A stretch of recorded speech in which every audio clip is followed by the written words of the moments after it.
यार एक बात बता, हमें छींक क्यों आती है? अच्छा, तो तुझे नहीं पता। कोई बात नहीं, टेंशन मत ले, मैं बताता हूँ। तो देख, होता क्या है कि जो हमारा एटमॉस्फेयर यानी कि जो हमारा वातावरण है, इसमें बहुत सारे धूल, मिट्टी, डस्ट, पोलन ये सब मिलते हैं। अब ये जो छोटे छोटे कण हैं, ये नाक के अंदर जब चले जाते हैं और नाक की जो अंदर वाली झिल्ली है यानी कि जो मेम्ब्रेन है, उससे ज्यादातर जब टकराते हैं, ये चिपक जाते हैं, तो वो झिल्ली इरिटेट हो जाती है।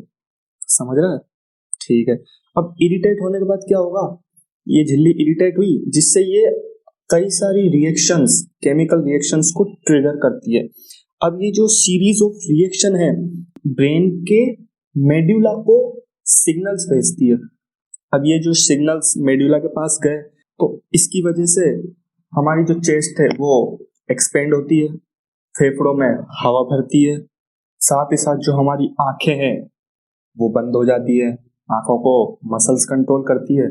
ठीक। आंखें बंद होने के बाद हमें छींक आती है। छींक आने की वजह से जो धूल मिट्टी के जो जो कण गए होते हैं हमारी नाक में, वो बाहर आ जाते हैं।